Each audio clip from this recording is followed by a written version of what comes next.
The wait is over. Talk of the town ಆಗಿರುವಂತಹ KD cinema ಇನ್ನೇನು ಕೆಲವೇ ದಿನಗಳಲ್ಲಿ ರಿಲೀಸ್ ಆಗೋ ಹಂತಕ್ಕೆ ಬಂದಿದ್ದೀವಿ. ರಿಲೀಸ್ ಯಾವಾಗಪ್ಪ ಆಗುತ್ತೆ ಅಂತ ಅಭಿಮಾನಿಗಳು ಸಹ ನಾನು ಸಹ ಕಾತ್ರದಿಂದ ಕಾಯ್ತಾ ಇದ್ದೀವಿ.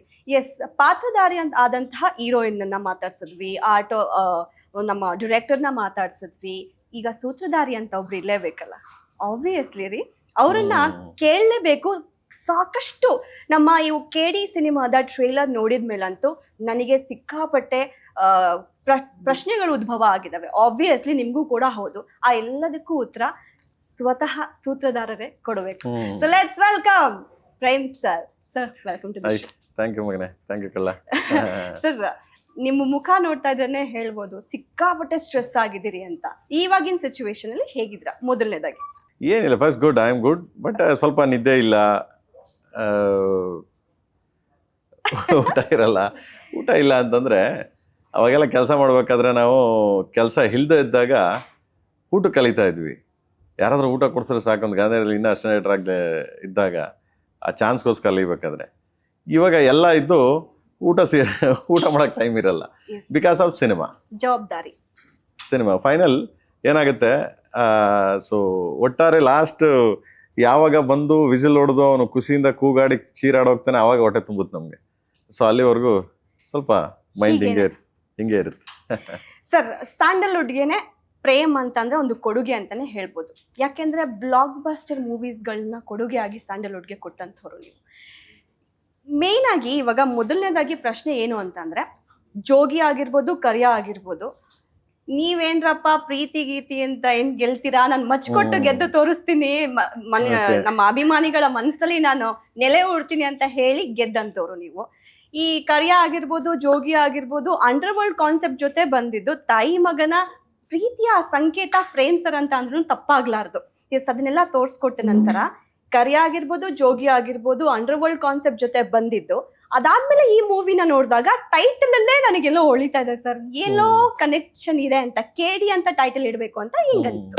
ಯಾಕೆ KD ಅಂದ್ರೆ ಸಾಮಾನ್ಯವಾಗಿ ಎಲ್ಲ ಸರ್ವಸಾಮಾನ್ಯ ಈ ಮಕ್ಕಳುಗಳಿಗೆ ತಾಯಿದಿರೋ ತುಂಬಾ ಪ್ರೀತಿಯಿಂದ ಕರೀತಾರೆ, ಹೆಂಡತಿದಿರೋ ಗಂಡನಿಗೆ ತುಂಬಾ ಪ್ರೀತಿಯಿಂದ ಕರೀತಾರೆ. ಇಲ್ಲೂ ಕೊನೆಗೂ ನೀವು ತಾಯಿ ಮಗನ ಪ್ರೀತಿ ಬಿಟ್ಕೊಟ್ಟಿಲ್ಲ. 100% ಎಲ್ಲಾ ಕಡೆನೂ ತುಂಬಾ ಪ್ರೀತಿ ಇದ್ರೆ ಕರೆಯೋದು. KD ಅಂದ್ರೆ ಬಲ್ ನನ್ ಮಗ ಅವನು ಅಂತೀವಲ್ಲ, ಅದನ್ನ KD ನನ್ ಮಗ ಅವನು ಅಂತೀವಿ. ಅದು ತುಂಬಾ ಪ್ರೀತಿ ಇದ್ರೆ ಮಾತ್ರ ಆತರ ವರ್ಡ್ಸ್ ಯೂಸ್ ಮಾಡೋದು. ಆ KD short form Kalidasa. Okay, super. Kalidasa, yes. Okay. So sir, ಇವಾಗ ನಾವು ನೋಡ್ದಂತ ಅಂಡರ್ ವರ್ಲ್ಡ್ ಕಾನ್ಸೆಪ್ಟ್ ಇಟ್ಕೊಂಡು ಬಂದಿರ್ತೀರಿ, ಆ ಶೇಡ್ ಏನಾದ್ರೂ ಈ ಮೂವಿನಲ್ಲಿ ನಾವು ನೋಡ್ಬೋದಾ? ಬೇಸಿಕಲಿ 1970s ಅಂಡರ್ ವರ್ಲ್ಡ್ ಅದು, 1970s. ಬಟ್ ನಾವು ನಮ್ಮ ಸ್ಟೈಲಲ್ಲಿ ಈಗಿನ ಜನ್ರೇಷನ್ಗೆ, ಇವಾಗಿನ ಜಂಜಿ ಸ್ಟೈಲ್ ಅಂತ ಏನು ಹೇಳ್ತೀವಿ ಆ ಸ್ಟೈಲ್ಗೆ, ಮತ್ತೆ ಸಿನಿಮಾ ನೋಡಿದಾಗ ನಿಮಗೆ ಇಂಡಿಯನ್ ಸಿನಿಮಾಗೆ ಹೋಲಿಕೆ ಆಗಬೇಕು ಯಾವುದೇ ಸಿನಿಮಾ ಮಾಡಿದ್ರು. ಆ ಥರ ಬಿಗ್ ಕ್ಯಾನ್ವಸಲ್ಲಿ ಇದನ್ನ ಪಿಕ್ಚರೈಸ್ ಮಾಡಿದ್ದೀವಿ, ಮೇಕಿಂಗ್ ಮಾಡಿದ್ದೀವಿ. ಇಸ್ ಫೋಟೋಗ್ರಫಿ ಡೇವಿಡ್ ಮಾಡಿದ್ದಾನೆ, ತುಂಬ ಅದ್ಭುತವಾಗಿ ಮಾಡಿದ್ದಾನೆ. So it's big canvas. Cinema ನೀವು ವಿಸುವಲ್ ನೋಡಿದಾಗ ಕುಂತ್ಕೊಂಡು ಥಿಯೇಟರ್ ನೋಡಿದ್ರೆ ಓ ಅಬ್ಬಾ ಅಂತ ಅನ್ಸುತ್ತೆ. ಸೊ ಅಷ್ಟು ಬಿಗ್ ಕ್ಯಾನ್ವಸ್ ಸಿನಿಮಾ. ಸೊ ನಿಮ್ಗೆ ಈ ಮೊದಲನೇದಾಗಿ ಎಲ್ಲರಿಗೂ ಕಾಡುವಂತ ಪ್ರಶ್ನೆ, ಸಾಕಷ್ಟು ದಿನಗಳಲ್ಲ, ತಿಂಗಳುಗಳಲ್ಲ, ವರ್ಷಗಳಿಂದ ಕಾಯ್ತಾ ಇದೀವಿ ಸರ್. ಪೋಸ್ಟ್ಪೋನ್ ಆಗ್ತಾನೇ ಬಂತು ರಿಲೀಸಿಂಗ್ ಡೇಟು. ಕಡೆದಾಗಿ ಇವಾಗ ರಿಲೀಸ್ ಡೇಟ್ ಅನೌನ್ಸ್ ಆಗಿ we all everyone are happy and eagerly waiting ಅಲ್ವಾ? ಯಾಕೆ ಡಿಲೇ ಆಗಿದ್ದಕ್ಕೆ ಏನಾದ್ರು ರೀಸನ್ ಇದೆಯಾ? ಡಿಲೇ ನಾವು ಪೋಸ್ಟ್ಪೋನ್ ಎಲ್ಲೂ ಮಾಡಿಲ್ಲ ಮಗ. ಏನಕ್ಕೆ ಅಂದ್ರೆ ನಾವು ಎಲ್ಲೂ ಅನೌನ್ಸ್ಮೆಂಟ್ ಮಾಡಿರ್ಲಿಲ್ಲ ಓಕೆ ಪಿಕ್ಚರ್ ರಿಲೀಸ್ ಅಂತ. ಬಟ್ ನಿರೀಕ್ಷೆ ಅಂತೂ ತುಂಬಾ ಲಾಂಗ್ ಬರುತ್ತೆ. ಹೌದೌದು, ಆ ಟೈಮ್ ಬರುತ್ತೆ, ಹಬ್ಬಕ್ಕೆ ಬರುತ್ತೆ. ಎಲ್ಲಾರು ಪ್ರೇಮ್ ಸಿನಿಮಾ ಅಂದ ತಕ್ಷಣ ವರಮಹಾಲಕ್ಷ್ಮಿ ಹಬ್ಬಕ್ಕೆ ಬರುತ್ತೆ ಅಂತೆಲ್ಲ ಫಿಕ್ಸ್ ಆಗಿರ್ತಾರೆ. ಸಾಮಾನ್ಯವಾಗಿ ಎಲ್ಲ ಫಿಕ್ಸ್. ಅದು ವರಮಹಾಲಕ್ಷ್ಮಿಗೆ ತರೋದವನು, ಯಾಕಂದ್ರೆ ನನ್ನ ಸಿನಿಮಾಗೆಲ್ಲ ಬಂದಾಗೆಲ್ಲ ಆ ಟೈಮಲ್ಲಿ ಬಂದವೆಲ್ಲ ಹಿಟ್ಟೆ. ಸೊ ಆ ಟೈಮ್ಗೆ ಅಂತ ಫಿಕ್ಸು. ಇಂಡಸ್ಟ್ರಿ ಆಗಲಿ ಜನ ಆಗಲಿ ಅವ್ನು ಬಂದರೆ ವರಮಹಾಲಕ್ಷ್ಮಿ ಹಬ್ಬಕ್ಕೆ ಬರ್ತಾನೆ ಹಾಲಿಡೇಸಲ್ಲಿ ಅಂತ. ಬಟ್ ಸ್ವಲ್ಪ delay because of work and then because of shoot, artist ಡೇಟ್ಗಳು. ಸೊ ಇವೆಲ್ಲದ್ರಿಂದನೂ ಸ್ವಲ್ಪ ಡಿಲೇ ಆಯ್ತು, ಬಿಟ್ರೆ ನಥಿಂಗ್ ಹಂಗೇನು. ಇನ್ನೊಂದು ಅಭಿಮಾನಿಗಳ ಪರವಾಗಿ ಒಂದು ಕೇಳೋದು, ಸೂಪರ್ ಹಿಟ್ ಡಿರೆಕ್ಟರ್ ಕೂಡ ಹೌದು ನೀವು ನಮ್ಮ ಸ್ಯಾಂಡಲ್ವುಡ್ಗೆ. ದಯವಿಟ್ಟು ಪ್ರತಿ ಒಂದು ವರ್ಷಕ್ಕಾದ್ರೂ ಒಂದು ಸಿನಿಮಾನ ಕೊಡಿ ಅಂತ. ಎಲ್ಲೋ ಒಂದ್ ಕಡೆ ಸರ್, ಸ್ಯಾಂಡಲ್ವುಡ್ ಇವಾಗ ಮೌನವನ್ನ ಆವರಿಸ್ಕೊಂಡಿತ್ತು. ಕಾಂತಾರದ ನಂತರ ಯಾವ್ದು ಸೌಂಡ್ ಮಾಡಿಲ್ಲ, ಬಾಕ್ಸ್ ಆಫೀಸ್ ಖಾಲಿನೇ ಆಯ್ತು ಟು ಬಿ ಹಾನೆಸ್ಟ್. ಸೊ ಈಗ KD ಅಂತೂ ಬ್ಲಾಕ್ ಬಸ್ಟರ್ ಆಗೇ ಆಗುತ್ತೆ ಅನ್ನೋ ಎಲ್ಲರಿಗೂ ನಿರೀಕ್ಷೆ ಕೂಡ ಇದೆ, ಹೌದು. ಬಟ್ ನಿಮ್ಗೆ ಏನ್ ಅನ್ಸುತ್ತೆ ಸರ್ ಈ ಒಂದು KD ಸಿನಿಮಾ ಬಗ್ಗೆ ಹೇಳ್ಬೇಕು ಅಂದ್ರೆ? ಅದೊಂದು ಮಗು ತರ ನೀವು ಏನದು ಕೇರ್ ಮಾಡಿದೀರಾ, ಹಿಂಗೆ ಬರ್ಬೇಕು ಪರ್ಫೆಕ್ಟ್ ಆಗಿ ಬರೋರ್ಗು ನೀವು ಬಿಡ್ತಿರ್ಲಿಲ್ವಂತ ಎಲ್ಲರೂ ಹೇಳಿದ್ದಾರೆ. ಸೊ ಹೆಂಗ್ ನಿಮ್ಮ ಒಂದು ಥಾಟ್ ಹೆಂಗಿತ್ತು ಹಂಗೆ ಬಂದಿದ್ಯಾ? ಸೊ ಆಸ್ ಎ ರೈಟರ್ ಆಗಿ ಡೈರೆಕ್ಟರ್ಗಳಾಗಿ ನಾವು ಸಕಲ ಕಲವಲ್ಲ ಮಾಡ್ತಾನೆ ಇರ್ತೀವಿ. ಏನಾದ್ರು ಒಂದು ಹಿಂಗ್ ಬರೆದ್ರೆ ಈ ತರ ವಿಜುವಲ್ ಹಿಂಗ್ ಕಾಣುತ್ತೆ ಅಂತ. ಸೊ ಅದಾದ್ಮೇಲೆ ರಿಲೀಸ್ ಆಗೋವರ್ಗು ಹಾಗೆ ನಾಳೆ ರಿಲೀಸ್ ಆಗೋವರ್ಗು ನಾವೇ ತಪ್ಪು ಮಾಡಿದ್ವ, ಹಿಂಗೂ ಮಾಡ್ಬೋದಾಗಿತ್ತಲ್ಲ ಅಂತ ಅನ್ಸ್ತಾನೆ ಇರ್ತದೆ. ನಾವೆಲ್ಲ ಹೆಂಗೆ ಅಂತಂದ್ರೆ ಹತೃಪ್ತ ಆತ್ಮಗಳು ಡೈರೆಕ್ಟರ್ಗಳು. ಡೈರೆಕ್ಟರ್ಗಳೆಲ್ಲ ಫುಲ್ಫಿಲ್ ಇರಲ್ಲ, ಹತೃಪ್ತ ಆತ್ಮಗಳು ಅಂತೀವಲ್ಲ, ಕೋಳಿ ದೇವಗಳು ಏನೋ ಹೇಳ್ತಾರಲ್ಲ ರಾತ್ರಿ ಹೊತ್ತು, ಆ ಥರದ್ದು ಜೀವಗಳು ನಾವೆಲ್ಲ. ಯಾಕಂದ್ರೆ ತೃಪ್ತಿ ಆಗೋದೇ ಇಲ್ಲ ಅದು. ಸೊ ಕ್ಯಾರಿ ಆನ್ ಮಾಡ್ತಾನೆ ಇರ್ತೀವಿ. ನಮ್ಮಲ್ಲಿ ನಾವು ತಪ್ಕೊಂಡ್ಲ ಕಂಡುಹಿಡಿಬೇಕು, ನಮ್ಮಲ್ಲಿ ನಾವು ಇನ್ನೊಬ್ರು ಹೇಳ್ದಾಗ ಅದನ್ನು ತಿದ್ಕೋಬೇಕು. ಸೊ ಈ ರೀತಿ ಆಗೋದ್ರಿಂದ ನಾನು ಯಾವತ್ತೂ I am fine, I am extraordinary, I am super ಅಂತ ಇವತ್ತಿನವ್ರಿಗೆ ಹೇಳ್ಕೊಂಡಿಲ್ಲ, ಮುಂದೆ ಹೇಳ್ಕೊಳ್ಳೋದು ಇಲ್ಲ. ನಾನು ಅಭಿಮಾನಿಗಳೇ ಹೇಳ್ತಾರೆ ಸಿನಿಮಾ ಮಾಡ್ತೀನಿ, ಸೊ ಒಂದು ಒಳ್ಳೆ ಸಿನಿಮಾ ಮಾಡ್ತೀನಿ, ಅದನ್ನ ಅವ್ರಿಗೆ ಎಷ್ಟು ಮಟ್ಟಿಗೆ ಇಷ್ಟ, ಅವ್ರು ಹೆಂಗೆ ತೊಗೊಂಡು ಹೋಗ್ತಾರೆ ಅವ್ರಿಗೆ ಬಿಟ್ಟಿದ್ದು. ನಾನು ಅದನ್ನು ವೈಭೀಕರಿಸಕ್ಕೆ ಹೋಗಲ್ಲ. ಸೊ ನಾನು ಸ್ಕ್ರೀನ್ ಮೇಲೆ ವೈಭೀಕರಿಸ್ತೀನಿ, ನಾನು ಸ್ಕ್ರೀನ್ ಮೇಲೆ ಅದನ್ನು ವೈಭೀಕರಿಸ್ತೀನಿ. ನನ್ನ ಸಿನಿಮಾನ ಇವತ್ತವರೆಗೂ ಸುಮಾರು ಜನ ಅದಕ್ಕೆ ಕೇಳ್ತಾರೆ, ಪ್ರೇಮ್ ಅವ್ರ ಪಬ್ಲಿಸಿಟಿ ಅಂದರೆ ಪ್ರೇಮ್ ಅವ್ರ ಸಿನಿಮಾ ಬರ್ತಾ ಇದೆ ಅಂದರೆ ಓ ಅಂತಾರೆ ಅಂತ. ಅದಕ್ಕೆ ಹೇಳ್ತಿದ್ದೆ, ಕಾಮಾಗಿ ನೋಡ್ರಪ್ಪ, ಯಾರು ಓ ಅನ್ಬೇಡಿ, ತುಂಬ ಕಾಮಾಗಿ ಬಂದು ಸಿನಿಮಾ ನೋಡಿ, ನಿಮ್ಗೆ ಎಲ್ಲರಿಗೂ ಇಷ್ಟ ಆಗುತ್ತೆ ಅಂತ ಹೇಳ್ತೀನಿ ಅಷ್ಟೇ. ಮತ್ತೆ ಕಾಂತಾರದ ನಂತರ ನಮ್ಮ ಸಂಜಯ್ ದತ್ ಅವರನ್ನ ಮತ್ತೆ ಈ ಒಂದು KD ಸಿನಿಮಾಗೆ ಕರ್ಸ್ಕೊಂಡಿದ್ದೀರಿ. ಹಾಲಿವುಡ್ ಬಾಲಿವುಡ್ ನಲ್ಲಿ ನಮ್ಮ ಕನ್ನಡತಿ ಶಿಲ್ಪಾ ಶೆಟ್ಟಿ ಅವರನ್ನ ಕೂಡ ಮತ್ತೆ ಮರುಕಳಿಸಿದಿರಿ, ಮತ್ತೆ ನಮ್ಮ KD ಸಿನಿಮಾಕ್ಕೆ ಕರೆದಿದ್ದೀರಿ. ಯಾವ ಇಂಟೆನ್ಷನ್ ಅಲ್ಲಿ ಕರೆದ್ರಿ ಸರ್? ಎಲ್ಲೋ ಒಂದ್ ಕಡೆ ನಮ್ಮ ಸ್ಯಾಂಡಲ್ವುಡ್ ನ ಎಲ್ಲರೂ ತಿರುಗಿ ನೋಡ್ಬೇಕು ಅನ್ನೋ ಇಂಟೆನ್ಷನ್ ಅಲ್ಲಿ ಕರೆದ್ರ ಅಥವಾ ಬೇರೆ ಏನಾದ್ರು? ಇಲ್ಲಪ್ಪ, ಪಾತ್ರಗಳು ಅಷ್ಟೇನೆ, ಪಾತ್ರಗಳಿಗೆ ನಮಗೆ ಬೇಕಾಗಿತ್ತು, ಆ ದೃಷ್ಟಿಯಿಂದ ಸಂಜಯ್ ಬಾಬಾಗೆ ಹೇಳಿದೆ. ಆಮೇಲೆ ಶಿಲ್ಪಾ ಅವರು ಅಷ್ಟೇ, it's well good, nice woman. ಇಲ್ಲೇನಾಗಿದೆ, ನಾವು ಕಥೆ ಮಾಡಿದಾಗ ಈ ಪಾತ್ರ ಬೇಕು ಅಂತಂದಾಗ ನಾವೆಲ್ಲ ಫಿಕ್ಸ್ ಮಾಡ್ತೀವಿ. ಅದಾದಮೇಲೆ ಕೇಳ್ತೀವಿ ನಾವು. ಇದನ್ನೋದು KVN ಅವ್ರಿಗೆ ಹೇಳಿದ್ವಿ, ಸೊ ಈ ಥರ ಪಾತ್ರಗಳಿದ್ರೆ ಚಂದ ಅಂತ. ಸರಿ, ಅವ್ರು ನೀವು ಮಾತಾಡಿ ಪ್ರೇಮ್ ಅವರೇ, ಮಾಡ್ತಾರೆ, ಕೇಳಿ ನೋಡಿ ಅವರೆಲ್ಲ. ಸೊ ಏನಿಲ್ಲ, ಐ ಡೋಂಟ್ ನೋ. ಸೊ ಸುಮ್ಮನೆ ಜಸ್ಟ್ ಒಂದು ಫೋನ್ ಕಾಲು ಹೋಗೊಂದು ಮೀಟ್ ಮಾಡಿದ್ವಿ, ಫಿನಿಶ್. ಸಂಜಯ್ ದತ್ ಅಷ್ಟೇ, ನಾನು ನಿಮ್ಮ ಬಗ್ಗೆ ಕೇಳಿದ್ದೀನಿ ಪ್ರೇಮ್ ಅವರೇ, ಮಾಡ್ತೀನಿ ಅಂದರು. ಸೊ ಶಿಲ್ಪಾ ಶೆಟ್ಟಿನೂ ಪಾಪ ಅವಾಗ ಕಾಲು ಮುರ್ಕೊಂಡಿದ್ರು, ಅವರು ಕಾಲು ಏಟಾಗಿ ವೀಲ್ ಚೇರಲ್ಲಿ ಓಡಾಡ್ತಿದ್ರು. ಆಗ ಆ ಟೈಮಲ್ಲಿ ಎಷ್ಟು ದಿನ ಟೈಮ್ ಇರ್ಬೋದು, ನನಗೆ 3-6 months ರೆಸ್ಟ್ಗೆ ಹೇಳಿದ್ದಾರೆ. ಪ್ರೇಮ್ ಅವರೇ, ನಾನು ಈ ಪಿಕ್ಚರ್ ಮಾಡಲೇಬೇಕು, ನಾನು ಎಷ್ಟು ಚೆನ್ನಾಗಿದೆ ಕಂಟೆಂಟು, ನಾನು ಮಾಡಲೇಬೇಕು, ಎಷ್ಟು ದಿವಸ ಆಗುತ್ತೆ ಅಂದರು. ನಾನು ಹೇಳಿದೆ, ನೀವು ಎಷ್ಟು ದಿವಸ ರೆಡಿ ಆಗ್ತೀರಾ ಅಮ್ಮಮ್ಮ ಅಂತಂದರೆ, ಅಲ್ಲ ನೀವು ನಾನು ಈ ಪಾತ್ರ ಮಾಡ್ತೀನಿ ಅಂದರೆ 3 ತಿಂಗಳು ರೆಡಿ ಆಗ್ಬಿಡ್ತೀನಿ. ಇದು 3 months ರೆಡಿ ಆಗಿ ಬಂದರು. ಡಾಕ್ಟರ್ 6 months ಹೇಳಿದ್ರಂತೆ, 3 months ರೆಡಿ ಆಗಿ ಬಂದರು ಆಕೆ. ಆ್ಯಂಡ್ ಸೊ ಥ್ಯಾಂಕ್ಸ್ಫುಲ್ ಇವ್ರಿಗೆ. ಆಮೇಲೆ ರಮೇಶ್ ಅರವಿಂದ್ ಅವರು, ಧರ್ಮಣ್ಣ. ಅಂಡ್ ರಮೇಶ್ ಸರ್ನ ನಾವು ಕೂಲ್ ಅಂಡ್ ಕಾಮ್ ಹೀರೋ ಆಗಿನೇ ನೋಡಿದ್ವಿ ಸರ್. ಕಂಪ್ಲೀಟ್ ಡಿಫ್ರೆಂಟ್ ವರ್ಷನ್ ಎಲ್ಲ ತೋರಿಸ್ಬಿಟ್ಟಿದ್ರಲ್ಲ, ಹೇಗೆ ಸರ್? ಸಿನಿಮಾ ನೋಡಿದಾಗ ಗೊತ್ತಾಗುತ್ತೆ, ಇನ್ನ ಡಿಫ್ರೆಂಟ್ ಇರ್ತದೆ, ತುಂಬಾ ಇನ್ನ ಡಿಫ್ರೆಂಟ್ ಇರುತ್ತೆ ಸರ್. ಮೊದಲನೇದಾಗಿ 2022 ನಲ್ಲಿ ಹೀರೋಯಿನ್ ಅನ್ನ ರೇಷ್ಮಾ ಅವರನ್ನ ನೀವೇ ಇಂಟ್ರೊಡ್ಯೂಸ್ ಮಾಡಿದ್ರು. ಮತ್ತೆ ಈ KD ಸಿನಿಮಾಗೆ ಅವರನ್ನೇ ಹೀರೋಯಿನ್ ಆಗಿ ತಗೋಬೇಕು ಅಂತ ನಿಮ್ಗೆ ಈಗ ಅನಿಸ್ತು? ಯಾಕೆ ಅನಿಸ್ತು? ಸಾಮಾನ್ಯವಾಗಿ ಎಲ್ಲಾರನ್ನು ಹೊರಗಡೆ ತಂದು ಪ್ರೇಮ್ ಇಂಟ್ರೊಡ್ಯೂಸ್ ಮಾಡ್ತಾನೆ ಅಂತಿದ್ರು. ನಾನು ಏಕಲವ್ಯದಲ್ಲೇ ಅವಳನ್ನ ಇಂಟ್ರೊಡ್ಯೂಸ್ ಮಾಡಿದೆ ಫಸ್ಟ್ ಟೈಮ್. ಆ್ಯಂಡ್ ದೆನ್ ಅವಳನ್ನ ರೆಡಿ ಮಾಡಿದ್ವಿ. ಅದರಲ್ಲಿ ಒಂದು ತುಂಬ ನಾರ್ಮಲ್ ಹುಡುಗಿ, ತುಂಬ normal college girl, and then love story. But ಇದರಲ್ಲಿ ಹಂಗಿರ್ಲಿಲ್ಲ. ಇದರಲ್ಲಿ ತುಂಬ ಚಾಲೆಂಜಿಂಗ್ ಪಾತ್ರ ಅವ್ರದ್ದು, ತುಂಬ ರೂಡ್ ಕ್ಯಾರೆಕ್ಟ್ರು. ಆಮೇಲೆ ಎಲ್ಲೋ ಒಂದು ಕಡೆ ಅದು ಬೇರೆಯವ್ರಿಗೆ ಯಾರೇ ನೋಡೋದು ರಿಸಂಬಲ್ ಆಗುತ್ತೆ, ಇವನೇ ನಮ್ದ ಇದು ಅಂತ ಅನ್ಸುತ್ತೆ. ಆ ಥರದ್ದೊಂದು ಪಾತ್ರ ಅದು. ಸೊ ಅದಕ್ಕೆ ಅವಳನ್ನ ಟ್ರೈನ್ ಮಾಡಿ ಒಂದು 3 months ಅವಳನ್ನ ಟ್ರೈನ್ ಮಾಡಿ, ಅದನ್ನ ಮೇಕಪ್ಪು, ಕಾಸ್ಟ್ಯೂಮು ಎಲ್ಲ ಇದನ್ನ ಮಾಡಿ, ಅದಾದ್ಮೇಲೆ ವಿಡಿಯೋ ಶೂಟ್ ಮಾಡಿ ಅವಳಿಗೆ ತೋರಿಸಿದ್ರೆ, ಅಯ್ಯೋ ನಾನು ಹಿಂಗೆಲ್ಲ ಮಾತಾಡ್ತಾನೆ, ಹಿಂಗೆಲ್ಲ ಕಾಣ್ತಾ ಇದ್ದೀನಿ ಅಂತವಳು. ಅಂದರೆ ಅಷ್ಟು ಚೇಂಜ್ ಮಾಡಿದ್ವಿ ಅವಳನ್ನ, ಅಷ್ಟು ಟ್ರೈನ್ ಮಾಡಿ. ಆ್ಯಂಡ್ ನನಗೆ ಕಾನ್ಫಿಡೆನ್ಸ್ ಇತ್ತು. ಅವಳು ಕತೆ ಅವಳಿಗೆ ಹೇಳ್ದಾಗ ಒಂದು ಸೀನ್ ಹೇಳ್ಬಿಟ್ಟು ಇದನ್ನು ಏನು ಮಾಡ್ತಾಳೆ ಕೇಳೋಳ ಅಂತಂದಾಗ, ಅವಳು ಏನು ಹಿಂಗಿದೆ ಇದು, ಏನು ಮಾಡೋದು ಇದು, ನೀವು ಹೆಂಗೆ ಮಾಡ್ತೀರಾ ಮಾಡಿ ಅಂತ ನಾವು ಹೆಂಗೆ ಮಾಡ್ತೀವಿ ಅದನ್ನು ಕ್ಯಾಪ್ಚರ್ ಮಾಡ್ಕೊಂಡು ಹೋದ್ಲು ಅವಳು ಚೆನ್ನಾಗಿ. So nice, well good, talented girl. ಕನ್ನಡದಲ್ಲಿ ಯಾರನ್ನ ಇಂಟ್ರೊಡ್ಯೂಸ್ ಮಾಡ್ತಾರೆ, ನಮ್ಮ ಕನ್ನಡದ ಹುಡುಗಿರೇ ಇಂಟ್ರೊಡ್ಯೂಸ್ ಮಾಡ್ತಾನೆ ಇರ್ತೀವಿ, ಬೆಳೀತಾ ಇರ್ತಾರೆ. Yes sir. ಶೂಟಿಂಗ್ ಆದ್ಮೇಲೆ ಆ ಸ್ಟ್ರೆಸ್ ಲೈಫ್ ಅಂತೂ ಇದ್ದೇ ಇರುತ್ತೆ, ಓಡಾಟ ಆಗಿರ್ಬೋದು ಪ್ರತಿಯೊಂದನ್ನು. ಬಟ್ ಶೂಟಿಂಗ್ ಸೆಟ್ ಅಲ್ಲಿ ನಿಮ್ಗೆ ತುಂಬಾ ಚಾಲೆಂಜಿಂಗ್ ಆಗಿದ್ದು ದಿನ ಅಂದ್ರೆ, ಸೀನ್ ಅಂದ್ರೆ ಯಾವುದು? ಇವು ತುಂಬಾ ಕಷ್ಟ ಆಗ್ತಿದೆ ಇದು ತಗೊಳ್ಳೋದು ಅನ್ನೋ ತರ ಟೆನ್ಷನ್ ತರ? ಇಲ್ಲಪ್ಪ, ನಮ್ಗೆ ಆ ಥರದ್ದು ಯಾವ್ದು ತಲೆ ಕೆಡ್ಸ್ಕೊಳ್ಳಲ್ಲ. ನಮ್ಗೆ ಗೊತ್ತು ನಾವು ಬರೆಯೋದೇ ಕಷ್ಟ ಅಂತ, ಅದನ್ನ ಯಾಕೆ ಅಲ್ಲಿ ಕಷ್ಟ ಅನ್ಬೇಕು. ಇಷ್ಟಪಟ್ಟು ಮಾಡ್ತೀವಿ ನಾವು. ತುಂಬಾ ಕಷ್ಟ ಅಂತ ಯಾವತ್ತು ಹೇಳ್ಕೊಂಡು ಮೇಕಿಂಗ್ ಮಾಡಲ್ಲ ನಾನು. ಅಯ್ಯೋ ಇದು ತುಂಬಾ ಕಷ್ಟ ಕಣೆ, ಹೆಂಗೆ ತೆಗಿಯೋದು. ನಾನು ತುಂಬಾ ಈಸಿ ಮನ್ಸ.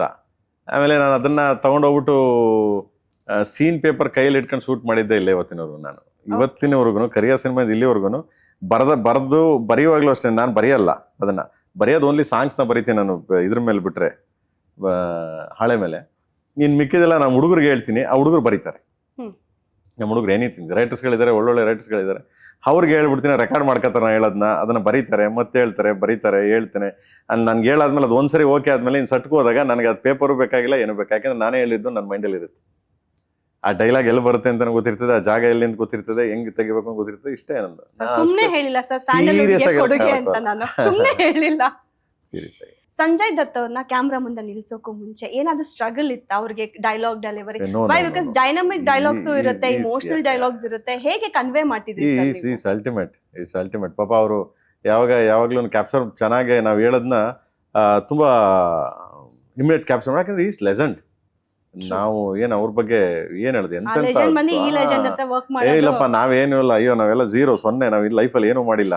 ಅಯ್ಯೋ, ಈ ಡೌನ್ ಟು ಅರ್ತ್ ಸರ್ ಅಭಿಮಾನಿಗಳಿಗೆ ಇಷ್ಟ. ನಾವು ಜೀವನದಲ್ಲಿ ಏನೂ ಮಾಡಿಲ್ಲ, ಮಾಡ್ಬೇಕು, ಟ್ರೈ ಮಾಡ್ತಾ ಇದೀನಿ, ಏನಾದ್ರು ಮಾಡ್ಬೇಕು ಅಂತ. ಲೆಟ್ಸ್ ಸಿ ಇನ್ ಪಬ್ಲಿಕ್ ಜೊತೆ, ಜನಗಳ ಜೊತೆ ಹೋಗ್ತೀನಿ ಅಷ್ಟೇ. ಸರ್ ಈಗ ನೋಡ್ತಾ ಇದ್ರೆ ನಿಮ್ಮನ್ನ ಅಂಬಿ ಅಣ್ಣನ ನೋಡ್ದಂಗಾಗತ್ತೆ, ಆ ಭಾಷೆ ಆಗಿರ್ಬೋದು. ನೀವ್ ಎಲ್ಲೇ ಹೋದ್ರುನು ಆ ಒಂದು ಕನ್ನಡದ ಭಾಷೆ ಬಿಟ್ಕೊಡಲ್ಲ ಸರ್ ನೀವು. ಕನ್ನಡದ ಕಂದ ಅಂತ ಅಂದ್ರೂ ತಪ್ಪಾಗ್ಲಾರ್ದು.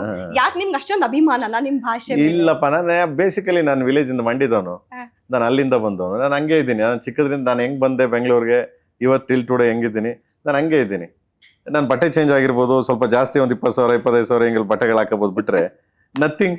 ಅದರಿಂದ ಏನು ಪ್ರಯೋಜನ ಇಲ್ಲ. ಬಟ್ಟೆಗಳು ಹಾಕ್ತಾರೆ, ಎಲ್ಲ ಸುಮ್ಮನೆ ಕಿತ್ತಾಕ್ತಾ ಹರಿದು ಹೋಗ್ತದೆ, ಬಟ್ ಇದು ಒಳಗಡೆ ಹೋಗ್ಬಾರ್ದು. ಅವ್ನು ಹಂಗೆ ಇರಬೇಕು, ಯಾವತ್ತೂ ಚೇಂಜ್ ಆಗ್ಬಾರ್ದು. ಏನಕ್ಕೆ ಚೇಂಜ್ ಆಗ್ತೀರಾ? ಗೆದ್ರು ಚೇಂಜ್ ಆಗ್ಬಾರ್ದು, ಸೋತ್ರು ಚೇಂಜ್ ಆಗ್ಬಾರ್ದು, ಒಂದೇ ರೀತಿ ಇರ್ಬೇಕು.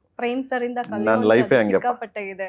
ಏನಿಲ್ರಮ್ಮ, ಎಲ್ಲ ಮನ್ಸ ಇದು ಕಲಿಸ್ತಾ ಹೋಗ್ತದೆ, ಜೀವನ ಕಲಿಸ್ತಾ ಹೋಗ್ತದೆ. ಸರ್, ಇನ್ನ ಹಾಡುಗಳು ಅಂತ ಬಂದಾಗ ಶಿವ ಶಿವ ಹಾಡಂತೂ ಧೂಳೆಬ್ಬಿಸ್ಬಿಡ್ತು. ನಾವು ನೋಡ್ಬೋದು ಇನ್ಸ್ಟಾನಲ್ಲಂತೂ ಎಷ್ಟು ಜನ ಮಾಡಿದಾರೆ ಅಂದ್ರೆ ಇನ್ಫಿನಿಟಿ ಅಂತಾನೆ ಹೇಳ್ಬೋದು. ಈ ನೀವು ಆ ಒಂದು ಶೂಟ್ ಮಾಡಿದಾಗ ಆ ಒಂದು ಸಾಂಗ್ನ ಅವಾಗ ಹೇಗೆ ಎಕ್ಸ್ಪೀರಿಯನ್ಸ್ ಇತ್ತು, ಮತ್ತೆ ಜನರು ಅದನ್ನ ತಗೊಂಡಾಗ ನಿಮ್ಗೆ ಏನ್ ಅನ್ನಿಸ್ತು ಸರ್? ಸ್ಯಾಂಡಲ್ವುಡ್ಗೆ ಮತ್ತೊಂದು ಕೊಡುಗೆ ಕೊಟ್ಟಿದ್ದು ಏನು ಅಂದ್ರೆ ಲೈವ್ ರೆಕಾರ್ಡ್. ಆಲ್ಮೋಸ್ಟ್ ನಾನು ಈ ಸಾಂಗ್ಗಳು ಬಂದ್ಬಿಟ್ಟು ನಿಮ್ಗೆ ನಾವು ಕಂಪೋಸ್ ಮಾಡ್ಬೇಕಾದ್ರೆ ಫಿಕ್ಸ್ ಮಾಡ್ಬಿಟ್ಟಿರ್ತೀವಿ. ನಾವು ಕಂಪೋಸ್ ಮಾಡ್ಬೇಕಾದ್ರೆ ಇದು ಹಿಟ್ಟು ಅಂತ, ಅದು ಹಿಟ್ಟಾಗ್ಲಿಲ್ಲ ಅಂತ ಮಾಡೋದಿಲ್ಲ, ನಾವು ಕೈ ಹಾಕಲ್ಲ ಅಲ್ಲಿಗೆ. ಇದು 100% ಹಿಟ್ಟಾಗತ್ತೆ ಮಗ ಅಂತಾನೆ ಹೇಳ್ಕೊಂಡೆ ಮಾಡೋದು ನಾನು ಮ್ಯೂಸಿಕ್ ಡೈರೆಕ್ಟರ್ಗೆ, ಅರ್ಜುನ್ಗೆ. ಅವ್ನು ಹಂಗೂ ಹೋದ ಇದು ಮಾಡ್ತಾನೆ, ಸಾರ್ ಹಂಗಲ್ಲ ಸರ್ ಹಿಂಗಲ್ಲ ಸರ್ ಅಂತಲೇ. ಈಗ ನನ್ನ ಮಗನೇ ಮುಚ್ಕೊಂಡು ಮಾಡಿ ಹೇಳ್ತೀನಿ, ಇದು 100% ಇಟ್ಟುಕೊಂಡು ಬಾರೋ, ತಲೆ ಕೆಡ್ಸ್ಕೊಬೇಡ ಬಾಲ ನೀನು ಅಂದ್ಬಿಟ್ಟು ಮಾಡ್ತೀವಿ. ಆಮೇಲೆ ಫಸ್ಟ್ ಟೈಮ್ ಇಂಡಿಯಾದಲ್ಲೇನೆ ಇದು 360 ಜನ ಲೈವ್ ನುಡಿಸಿದ್ದು. First time in Indian cinema, not like any other cinema, first time Indian cinema. ಆಮೇಲೆ ಜಾಕಿರ್ ಹುಸೇನ್ ತಮ್ಮ ಬ್ರದರ್ ಅವರು ರಿದಮ್ ಪ್ಲೇ ಮಾಡಿದ್ದು. ಶಿವಮಣಿ ಅವರು, ಫೇಮಸ್ ಇಂಡಿಯನ್ ರಿದಮಿಸ್ಟ್ ಪ್ಲೇಯರ್ ಶಿವಮಣಿ, ಎಲ್ಲರೂ ದೊಡ್ಡವರು. ಅಂದರೆ ಇಷ್ಟು ಮ್ಯೂಸಿಕ್ಗೆ ಸ್ಪೆಂಡ್ ಮಾಡಿ ಇಷ್ಟು ಇದು ಮಾಡಿದ್ರು ಭಾಳ ಕಷ್ಟನೇ ಸಿನಿಮಾಗಳು. ಅದ್ರಲ್ಲಿ KVNಗೆ ಆಟ್ಸಪ್, KVN ಪ್ರೊಡಕ್ಷನ್ ಇದೆ ಆಟ್ಸಪ್, ಇಸ್ ಗುಡ್. ಸರ್ಸೆ ಸಾಂಗ್ ರಿಲೀಸ್ ಆದಾಗ ಸಾಕಷ್ಟು ವಾದ ವಿವಾದಕ್ಕೆ ಗುರಿ ಆಯಿತು. ಆ ನಂತರ ನಿಮ್ಮ ಅಭಿಪ್ರಾಯ ಏನು ಸರ್? ಅಭಿಪ್ರಾಯ ಅಂತ ಏನಿಲ್ಲಪ್ಪ, ಎಲ್ಲ ಅವ್ರವ್ರ ಅಭಿಪ್ರಾಯ ಅವ್ರವ್ರೆ ತಿಳಿಸಿದ್ರು. ಕೆಲವ್ರ ಅಭಿಪ್ರಾಯ ಹಿಂಗಂದ್ರು, ಕೆಲವ್ರ ಅಭಿಪ್ರಾಯ ಹಂಗಂದ್ರು, ಕೆಲವ್ರ ಅಭಿಪ್ರಾಯ ಹೆಂಗೆ ಅಂತಂದ್ರು. ಹಂಗಂದೋರು ಹಿಂಗಂದೋರು ಹೆಂಗಂದೋರು ಅವ್ರವ್ರಿಗೆ ಗೊತ್ತಿರ್ತದೆ. ನನಗಂತೂ ಏನೋ ಗೊತ್ತಿಲ್ಲ. ಐ ಆಮ್ ಜಾಬ್, ನನ್ನ ಕೆಲಸ ನಾನು ಮಾಡಿದ್ದೀನಿ, ಹೋಗ್ತಾ ಇದ್ದೀನಿ. ಮತ್ತೆ ಲೊಕೇಶನ್ ಅಂತ ಬಂದಾಗ ಸರ್ ಎಲ್ಲೆಲ್ಲಿ ಮಾಡಿದ್ರಿ? ಔಟ್ ಆಫ್ ಕಂಟ್ರಿ ಏನಾದ್ರು? ಇದೆಲ್ಲ ಇದಪ್ಪ ಇದ್ರದ್ದು ಸಿನಿಮಾ 1970s ಗೆ ಮತ್ತೆ ರಿಕಾಲ್ ಮಾಡಿದಿರಲ್ಲ ಸರ್, ದಟ್ ಇಸ್ ಗ್ರೇಟ್ ಅಲ್ವಾ? ಸೆಟ್ ಹಾಕೊಂಡು ಮಾಡಿರೋದು ಪೂರ ಫುಲ್ ಸೆಟ್ ಅಲ್ಲಿ ಮಾಡಿರೋ ಕೆಲಸ ಇದು. ಒಂದು ಸಾಂಗ್ ಮಾತ್ರ ಔಟ್ ಆಫ್ ಕಂಟ್ರಿಲಿ ಮಾಡಿದ್ವಿ, ಅದು ಬಿಟ್ಟರೆ ಮಿಕ್ಕಿದೆಲ್ಲ ಸೆಟ್ಗಳೇ. ಇದೆಲ್ಲೂ ಮಾಡಿಲ್ಲ, ಹೊರಗಡೆ ಎಲ್ಲೂ ಹೋಗ್ಲಿಲ್ಲ. ಸೆಟ್ ಪೂರ ಎಲ್ಲ ಹೋಲ್ ಕ್ರಿಯೇಟೆಡ್. ಇದು ಈ ಸಿನಿಮಾನೇ ಕ್ರಿಯೇಷನ್, ಇದು ಫುಲ್ ಕ್ರಿಯೇಷನ್. ಈ ಸಿನಿಮಾ ನೀವು ಇದು ಸಿನಿಮಾ ಬದಲು ನೀವು ಮೈಥಾಲಜಿ ಸಿನಿಮಾ ಮಾಡ್ಬೋದಾಗಿತ್ತು. ದಿನಕ್ಕೆ 2,000 ಜನ ಇದ್ರು ಶೂಟಿಂಗಲ್ಲಿ, ಡೈಲಿ 2,000 ಜನ. ಸರ್, ಅವಾಗ ನಿಮ್ಗೆ ಸ್ಟ್ರೆಸ್ ಫೀಲ್ ಅನ್ನೋದು ಯಾವತ್ತೂ ಆಗಿಲ್ಲ? ನಮ್ಮ ಹುಡುಗರು ಪಾಪ ಗ್ರೇಟ್. ನಮ್ಮ ಮೈಕ್ಳುಗಳಿದ್ರಲ್ಲ, ನನ್ನ ಕ್ಯಾಮ್ರಾಮನ್ಗಳಾಗಲಿ, ಆಮೇಲೆ ನನ್ನ ಕ್ಯಾಮ್ರಾಮನ್ ಟೀಮ್ ಆಗಲಿ, ನನ್ನ ಅಸಿಸ್ಟೆಂಟ್ ಡೈರೆಕ್ಟರ್ಗಳಾಗಲಿ, ಮತ್ತು ನಮ್ಮ ಮ್ಯಾನೇಜರ್ಗಳು ಡಿಪಾರ್ಟ್ಮೆಂಟ್ ಆಗಲಿ, ಪಾಪ ಎಲ್ಲರೂ ಸಿಕ್ಕಾಪಟ್ಟೆ ಕೆಲಸ ಮಾಡೋದು ಇದಕ್ಕೆ.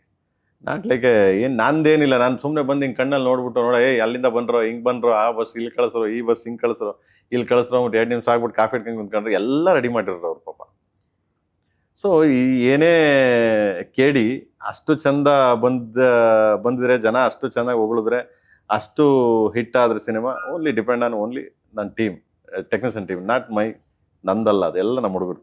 How sweet sir, how sweet sir. ಮತ್ತೆ ಎಲ್ಲರ ಬಗ್ಗೆ ಮಾತಾಡಿದ್ರಿ, ಹೀರೋ ಅಂತ ಬಂದಾಗ ಧ್ರುವ ಸರ್ಜಾನೇ ಬೇಕು ಅಂತ ತಗೊಂಡಿದ್ದೀರಿ, ಯಾಕೆ? ಧ್ರುವ ಗುಡ್, ನಿಮ್ಮ ಅವರ ಒಂದು ಕಾಂಬಿನೇಷನ್ ಇಲ್ಲ ಮೊದ್ಲಿಂದನೂ ಧ್ರುವ ಏನ್ ಮಾಡ್ತಿದ್ದ, ಮೊದ್ಲಿಂದ ಒಂದು 5-6 ಸರಿ ನನಗೆ ಆಫೀಸ್ಗೂ ಬಂದ. ನಾನು ಆಫೀಸ್ಗೆ ಬಂದು ಒಂದು 5-6 ಸರಿ ಕೇಳ್ದ, ಅಣ್ಣ ಒಂದು ಸಿನಿಮಾ ಮಾಡೋಣ, ಅಣ್ಣ ಒಂದು ಸಿನಿಮಾ ಮಾಡ್ಕೊಡು, ನನಗೆ ಒಂದು ಸಿನಿಮಾ ಮಾಡ್ಕೊಡು ಅಂತ.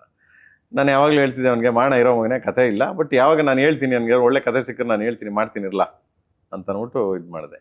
ಅದಾದಮೇಲೆ KVN ಅವರು ಒಂದು ಸಿನಿಮಾ ಮಾಡೋಣ ಪ್ರೇಮ್ ಅವ್ರೆ ಅಂದರು. ಸರಿ ಓಕೆ, ಧ್ರುವರ್ಗೆ ಮಾಡ್ಬೋದಾ ಪ್ರೇಮ್? ಸರಿ ಹಂಗೆ ಕೇಳ್ತಿದ್ದ, ಇರಿ ಮಾಡೋಣ ಹಂಗಂದ್ರೆ ಮಾಡ್ಕೊಟ್ಬೋಣ ಹಂಗೆ ಅಂದ್ಬಿಟ್ಟು. ಸೊ ಹಂಗೆ ಇತ್ತು. ಬಟ್ ಈ ಪಾತ್ರ ಕಥೆ ಬರೆದಾಗ ಅವ್ನಿಗೆ ಪಕ್ಕ ಸೂಟ್ ಆಯ್ತಿದ್ದು ಅವನಿಗೆ. ಯಾಕಂದ್ರೆ ಅಲ್ಲಿವರೆಗೂ ನಾನು ಒಪ್ಕೊಂಡಿರಲಿಲ್ಲ, ಮಾಡ್ತೀನಿ ಅಂತ ಒಪ್ಕೊಂಡಿಲ್ಲ. ಯಾಕಂದ್ರೆ ನಾನು ಸಾಮಾನ್ಯವಾಗಿ ಮಾಡೋಕ್ಕೆ ಹೋಗಲ್ಲ, ನಾನು ಯಾವುದನ್ನು ಸಡನ್ಲಿ ಇಲ್ಲ ಇದನ್ನು ಮಾಡಿ ಅದನ್ನು ಮಾಡಿ, ನಾವು ಕತೆ ಮಾಡಾದ್ಮೇಲೆ ನಾವು ಸಿನಿಮಾ ಮಾಡೋದು. ಸೊ ಅಲ್ಲಿವರೆಗೂ ಮಾಡೋಕ್ಕೆ ಹೋಗಲ್ಲ. ಸೊ ಇದು ಕಾಳಿದಾಸ ಅನ್ನೋದು ಅವ್ನು ಚೆನ್ನಾಗಿ ಕ್ಯಾರಿ ಮಾಡ್ದೆ ಎಕ್ಸ್ಟ್ರೀಮಾಗೆ. ಸೊ ಅವ್ನಿಗೆ ಚೆನ್ನಾಗಿ ಸೂಟ್ ಆಯಿತು. ಸೊ ಅದರಿಂದ ಜೋಗಿ ಸಿನಿಮಾನ ಮತ್ತೆ ರೀಕ್ರಿಯೇಟ್ ಮಾಡೋ ಅಂಥದ್ದು ಏನಾದ್ರು ಇಂಟೆನ್ಷನ್ ಇದೆ? ಅವೆಲ್ಲ ಕನ್ಸಲ್ಲೂ ಮಾಡೋಕ್ಕಾಗಲ್ಲ. ಕನ್ಸಲ್ ಬಂದ್ರು ಗಲಾಟ ಅಂತೀನಿ ನಾನು. ಹುಡುಗಾಟ ನಾವೆಲ್ಲ ಟಚ್ ಮಾಡೋಕ್ಕಾಗಲ್ಲ ಅವೆಲ್ಲ. ಸರ್, ತಾಯಿ ಮತ್ತೆ ಮಗನ ಅವಿನಾಭಾವ ಸಂಬಂಧ, ಅದೊಂದು ಕರುಳ ಬಳ್ಳಿಯ ಒಂದು ಇದು ಸಂಕಟ ಆಗ್ಲಿ ಪ್ರತಿಯೊಂದನ್ನು ನೀವು ತೋರಿಸಿದ್ರಿ. ತಂದೆಯ ಸಿನಿಮಾನ ನೀವು ಮಾಡ್ತೀರಾ ಅಂತ ಎಲ್ಲರ ಕೇಳಿ. ಮಾಡೋಣ ಖಂಡಿತವಾಗ್ಲು ಒಂದೊಂದು ಮಾಡುವ. ಯಾಕಂದ್ರೆ ತಾಯಿ ಸಿನಿಮಾ ಮಾಡಾದ್ಮೇಲೆ ಅದ್ರ ಮೇಲೆ ಏನು ಮಾಡೋಕ್ಕಾಗಲ್ಲ. ಆ ಸಿನಿಮಾ ಜೋಗಿ ಸಿನಿಮಾ ಮೇಲೆ ನಾವು ಏನೂ ಮಾಡೋಕ್ಕಾಗಲ್ಲ. ನಾನು ಆ ಸಿನಿಮಾನ ಮಾಡಬೇಕು ಅಂತ ಅಂದ್ಬಿಟ್ಟೇನೆ ರಜನಿ ಸಾರ್ ಕೇಳಿದ್ರು, ಪ್ರಭಾಸ್ ಕೇಳಿದ್ರು, ಸಲ್ಮಾನ್ ಖಾನ್ ಕೇಳಿದ್ರು, ಆಗ್ಲೇ ಮಾಡಲಿಲ್ಲ ನಾನು. ಯಾಕಂದ್ರೆ ಮತ್ತೆ ಇದನ್ನ ರೀಕ್ರಿಯೇಟ್ ಮಾಡೋಕ್ಕಾಗಲ್ಲ, ಇದು ಬಿಟ್ಬಿಡಿ, ಇಲ್ಲಿಗೆ ಮುಗಿದೈತೆ. ಯಾಕಂದ್ರೆ ಓನ್ಲಿ ಶಿವಣ್ಣ, ಇನ್ನು ಮಿಕ್ಕಿದ್ ನೀವು ಮಾಡ್ಕೊಳ್ಳಿ ಸ್ವಾಮಿ ಅಂತ ಎಲ್ಲ ಕೊಟ್ಬಿಟ್ಟೆ ಪಿಕ್ಚರ್ನ. ನೀವು ಮಾಡ್ಕೊಳ್ಳಿ ಅವ್ರವ್ರು ಮಾಡಿದ್ರು, ಪಾಪ ಪ್ರಭಾಸ್ ಅವ್ರು ಮಾಡಿದ್ರು, ಆ್ಯಂಡ್ ಧನುಷ್ ಮಾಡಿದ್ರು, ಎಲ್ಲರೂ ಅವ್ರವ್ರವ್ರು ಮಾಡಿದ್ರು. ಬಟ್ ಅದು ಮತ್ತೆ ಕ್ರಿಯೇಟ್ ಮಾಡೋಕ್ಕಾಗಲ್ಲ. ಎನಿವೇ ನೆಕ್ಸ್ಟ್ ಬರ್ತಾರ್ದು ಏನೋ ಐಡಿಯಾಗಳು ಬಂದಾಗ ಮಾಡುವ. ಸರ್, ಫೈನಲಿ ಕೊನೆಗೂ ಸಜ್ಜಾಗಿ ನಿಂತಿದೆ ನಮ್ಮ KD ಸಿನಿಮಾದ ಟೀಮ್ಗೆ ಮತ್ತೆ ಅಭಿಮಾನಿಗಳಿಗೆ ಏನ್ ಹೇಳಕ್ ಇಷ್ಟಪಡ್ತೀರಾ ಫೈನಲ್ ಆಗಿ? ನನ್ನ ಟೀಮಲ್ಲಿ ನಾನು ಅದನ್ನೇ ಹೇಳ್ತಿದ್ದೆ, ಎಲ್ಲ ನನ್ನ ಟೀಮ್ ಆಗಲಿ ನನ್ನ ಇದಾಗಲಿ ಎಲ್ಲ ನಮ್ಮ ಮೈಕ್ಲಿ ಅವರೇ ಹೀರೋಗಳು ಈ ಪಿಕ್ಚರಲ್ಲಿ. ಆ್ಯಂಡ್ ನನ್ನ KVN ಅವರು ಇಷ್ಟು ವರ್ಷ ಎಲ್ಲರನ್ನೂ ಟೇಕ್ ಕೇರ್ ಮಾಡ್ಕೊಂಡು ಕರ್ಕೊಂಡು ಸೊ ಇಲ್ಲಿವರೆಗೂ ಬಂದಿದ್ದಾರೆ. ಆ್ಯಂಡ್ ದೆನ್ ಅವರು ಒಳ್ಳೊಳ್ಳೆ ಸಿನಿಮಾಗಳು ಮಾಡಲಿ ಫ್ಯೂಚರಲ್ಲಿ, ಅವ್ರಿಗೆ ಹಿಟ್ ಆಗಲಿ, ಕನ್ನಡ ಚಿತ್ರರಂಗ ಒಳ್ಳೆ ನಿರ್ಮಾಪಕರು. ಸೊ ಒಳ್ಳೇದಾಗಲಿ ಅಂತ ಹೇಳ್ತಾ, ಇದೇ 30ನೇ ತಾರೀಕು ಕಂಡ್ರೋಣ. ದಯವಿಟ್ಟು 30ನೇ ತಾರೀಕು ಬಂದ್ರಲ್ಲ, ಥಿಯೇಟ್ರಿಗೆ ಬನ್ನಿ. ನೀವು ಹೊಡೆದಾಡ್ಕೊಂಡು, ನೀವು ಕಿತ್ತಾಡ್ಕೊಂಡು, ನೀವೇ ಕಾಮೆಂಟ್ಸು, ಕೆಟ್ಟ ಕಾಮೆಂಟ್ಸ್ಗಳೆಲ್ಲ ಕಾಮೆಂಟ್ಸ್ ಹಾಕೊಂಡು, ಲೈಕ್ ಹಾಕೊಂಡು ಇವೆಲ್ಲ ಏನು ಮಾಡಬೇಡಿಕೊಂಡ್ರು. ದಯವಿಟ್ಟು ಸಿನಿಮಾ ನೋಡಿ ಆ್ಯಂಡ್ ಎಂಜಾಯ್ ಮಾಡಿ ವಿತ್ ಫ್ಯಾಮಿಲಿ ಜೊತೆ. So and thank you so much. ಎಷ್ಟು ಸಪೋರ್ಟ್ ಮಾಡೋಕ್ಕೆ ಸಾಧ್ಯ ಕನ್ನಡ ಸಿನಿಮಾಗಳಿಗೆ ಅಷ್ಟು ಸಪೋರ್ಟ್ ಮಾಡಿ ಅಂತ ಹೇಳ್ತಾ, thank you so much, love you. ಇಷ್ಟು ಬಿಸಿ ಶೆಡ್ಯೂಲ್ ಅಲ್ಲೂ ನಮ್ಗೆ ಬಂದು ಟೈಮ್ ಕೊಟ್ಟಿದ್ದಕ್ಕೆ thank you so much sir. Thank you ಕನ್ನ.